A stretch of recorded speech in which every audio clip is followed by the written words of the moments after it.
जोजो किड्स। बिल्ली और मुर्गी। जंगल में एक चालाक बिल्ली रहती थी। उसे चोरी करना बहुत पसंद था। जब भी मौका लगता वह किसी न किसी का खाना चुराती। एक दिन बिल्ली ने देखा एक मोटी ताजी मुर्गी अपने अंडे से बातें कर रही थी। मेरे प्यारे बच्चों, जल्दी जल्दी बाहर आओ। मैंने बहुत से मीठे मीठे दाने तुम्हारे लिए जमा करके रखे हैं।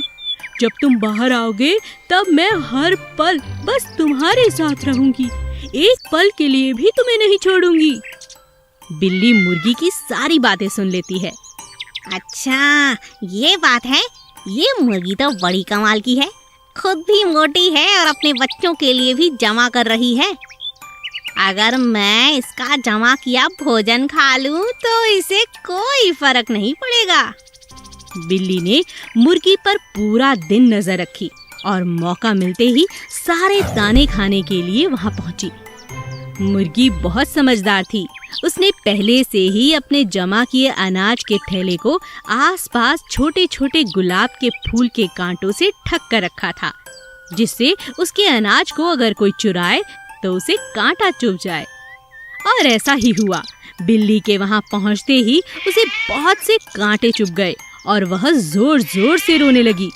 अरे बचाओ बचाओ बचाओ, कोई मेरी मदद करो। मेरे पैरों में कांटे, इतने सारे कांटे। हे भगवान, कोई है, कोई है। तभी कुछ देर बाद मुर्गी आई और जोर जोर से हंसने लगी। अच्छा, तो तुम मेरे बच्चों के दाने चुराने वाली थी। अच्छा हुआ तुम्हें तुम्हारे किए की सजा मिल गई। आज के बाद कभी खाना मत चुराना, समझी? हाँ, नहीं चुराऊंगी। पर अब तुम ताने मारना छोड़ो और ये कांटे बाहर निकालो। मैं चल नहीं पा रही हूँ। मुर्गी ने बिल्ली के पैर से सारे कांटे निकाल दिए और कहा, सुनो बिल्ली, खुद परिश्रम करके खाना खाओ तो कभी पछताना नहीं पड़ेगा। ठीक है, मैं समझ गई। देखो देखो, तुम्हारे अंडों में से बच्चे बाहर आ रहे हैं। चलो इनका स्वागत करें। दोनों मिलकर नन्हे नन्हे अंडों से जो बच्चे आ रहे थे उनका तालियां बजाकर स्वागत करती हैं। मुर्गी और खरगोश। एक दिन खरगोश एक खेत में गया और बड़े मजे से गाजर खाने लगा। तभी उसे एक आवाज सुनाई दी। बचाओ बचाओ। ये कैसी आवाज है? बचाओ बचाओ, कोई है, मेरी मदद करो। अरे, ये तो मुर्गी की आवाज है। जरूर मुर्गी किसी मुसीबत में है। खरगोश ने पूरे खेत में देखा, उसे मुर्गी नहीं दिखी। फिर खरगोश ने पेड़ और उसके आगे पीछे देखना शुरू किया, मगर मुर्गी कहीं भी नजर नहीं आई। फिर खरगोश परेशान होकर पेड़ की छांव में थक कर बैठ गया। अरे, कहाँ खोजूं? समझ नहीं आ रहा। ये आवाज कहाँ से आ रही है? क्यों ना मैं भी आवाज लगाकर पूछूं और उस जगह आवाज के सहारे पहुंच जाऊं। मुर्गी दोस्त, क्या हुआ? मैं हूँ खरगोश। बताओ, तुम कहाँ हो? मैं तुम्हारी मदद करना चाहता हूँ। अच्छा खरगोश, जल्दी आओ जल्दी आओ। मैं दो पेड़ों के बीच में फंस चुकी हूँ। ये पेड़ टूटे हुए हैं और मैं इनके बीच में फंस चुकी हूँ। खरगोश ने आवाज का पीछा किया और पाया कि सच में मुर्गी दो बड़े बड़े पेड़ों में बुरी तरह फंस चुकी थी। ओहो, यह तो तुम सच में बहुत बुरी तरह फंसी हुई हो। काफी चोट लगी होगी, पर मैं तो इतना बड़ा नहीं कि इन्हें हटा सकूं। जाकर किसी और जानवर को लेकर आता हूँ। ठीक है, पर तुम जल्दी आना दोस्त। बस मैं अभी गया और अभी आया, तुम बिल्कुल फिक्र मत करो। खरगोश दौड़ता हुआ जंगल की तरफ जाता है। तब उसे रास्ते में भालू मिलता है। अरे अरे, इतनी तेज भागते हुए कहाँ जा रहे हो? अच्छा हुआ तुम मिल गए, चलो मेरे साथ। रास्ते में खरगोश भालू को सारी बात समझाता है और भालू की मदद से मुर्गी की जान बच जाती है। शुक्रिया खरगोश और भालू भाई। तुम्हें चोट तो नहीं लगी ना? नहीं। पर तुम यहाँ कैसे फंस गई? एक शिकारी मुझे पकड़ने के लिए भागा। वो मुझे अपने साथ ले जाना चाहता था, मगर मैं भागते भागते न जाने कब इन पेड़ों के बीच में आकर छुप गई। शिकारी तो चला गया, मगर मैं यहाँ फंस गई। तुम फंस गई, लेकिन मैंने तुम्हें निकाल लिया। हाँ हाँ, इसीलिए जंगल में सबकी मदद करनी चाहिए। हम कभी भी किसी के भी काम आ सकते हैं। नृत्य प्रतियोगिता।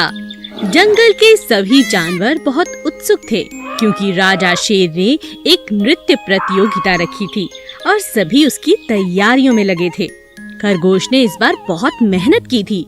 वह हर बार जीतने वाले पक्षी मोर को इस साल हराना चाहता था।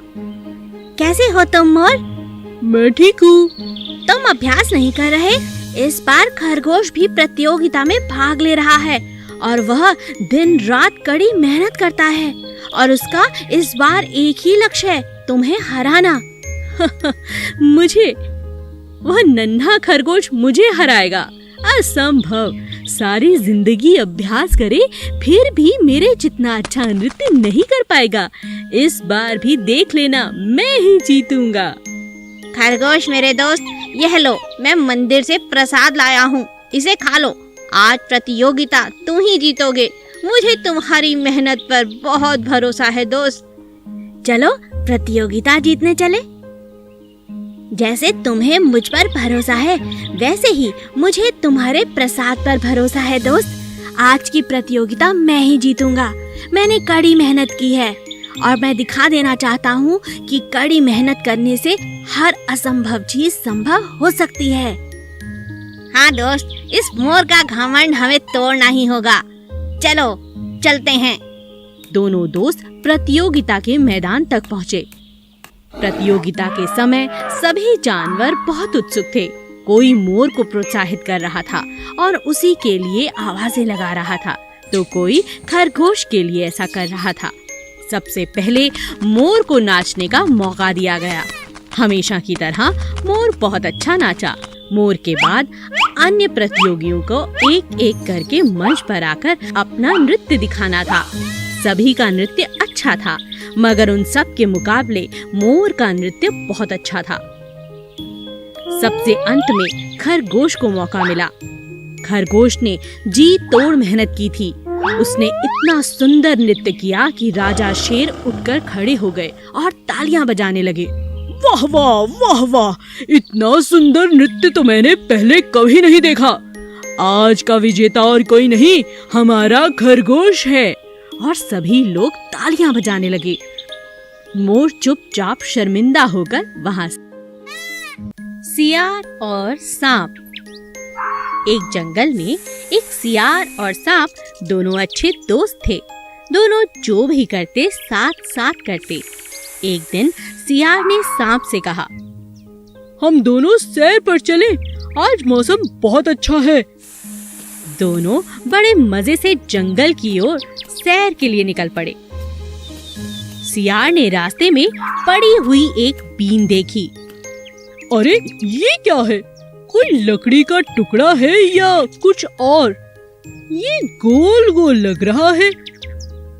अरे इसे दूर रखो, मुझे उससे डर लग रहा है। क्या तुम्हें पता है ये क्या है? बीन है ये। ये बीन क्या होता है और तुम्हें इससे डर क्यों लग रहा है दोस्त? ये वो बाजा है जिसे बजाकर सपेरे हमारा अनाज दिखाते हैं और पैसे कमाते हैं। इस बीन का मतलब आसपास कोई सपेरा हो सकता है। चलो चलो भागो, कहीं यहाँ से भाग निकलते हैं। सांप इतना डर गया था कि उसने पीछे मुड़कर भी नहीं देखा और लगातार भागता चला गया। सियार भी अपने दोस्त सांप के साथ भागता रहा और जब सांप रुका तब सियार ने कहा, अरे बस बस, अब रुको भी। ये बीन तुम अपने साथ क्यों ले आए? अब मैं बीन बजाऊंगा और तुम नाचोगे दोस्त। अरे तुमने ही तो कहा था ये बीन एक बाजा है जिसे बजाने पर सांप नाचते हैं। क्या दोस्त, तुम भी मजा ले रहे हो? क्यों नहीं, आज तो मैं तुम्हारा अनाज जरूर देखूंगा। ठीक है तो फिर बजाओ। सियार ने बीन बजाई और सांप ने अपना सुंदर नाच दिखाया। धीरे धीरे सभी जानवर इकट्ठा हो गए और सांप का सुंदर नाच देखकर सभी चकित रह गए। जादुई मेंढक सोनू और मोनू बहुत अच्छे दोस्त थे। शाम के वक्त वे दोनों साथ साथ गेंद से खेला करते थे। एक दिन सोनू ने मोनू से कहा, चलो दोस्त, आज नदी किनारे चलते हैं। बहुत दिन हुए वहाँ जाकर नहीं खेला। मगर वहाँ जाएंगे तो हमारी गेंद पानी में गिर सकती है। कुछ नहीं होगा, तुम चलो तो सही। ठीक है। दोनों नदी किनारे जाकर खेलने लगते हैं। अब उन्हें वहाँ बहुत अच्छा लगता है। सोनू, कल से रोज यहाँ आएंगे। सचमुच बहुत अच्छा लग रहा है।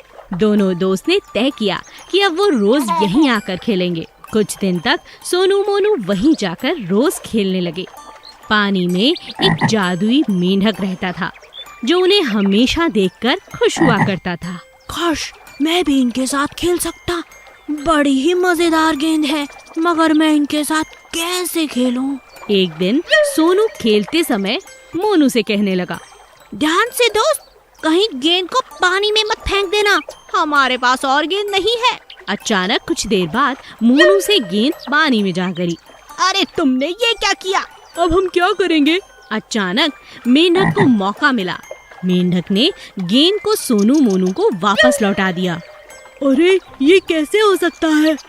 अरे दोस्त देखो, हमारी गेंद वापस आ गई। दोबारा फेंक कर देखूं? नहीं, अगर फिर न लौटी तो? कुछ नहीं होगा। सोनू ने दोबारा गेंद को पानी में फेंका।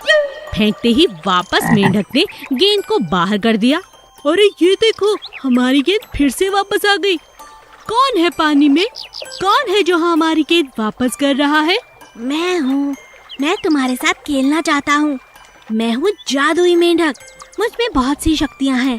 मैं तुम्हारे साथ खेल सकता हूँ, पेड़ पर चढ़ सकता हूँ और बहुत कुछ कर सकता हूँ। क्या सच में? तुम तो बड़े मजेदार हो। आज से हमारे साथ खेला करो। तुमने हमारी सबसे अच्छी गेंद हमें लौटाई है। आज से तुम भी हमारे दोस्त हो। जरूर। जादुई मेंढक सोनू मोनू का दोस्त बन चुका था। अब जब भी उन्हें खेलना होता वे नदी किनारे ही आते, और जब भी नदी किनारे आते और पानी में गेंद चली जाती तो जादुई मेंढक उनका अपना दोस्त उसे वापस कर देता। Please subscribe.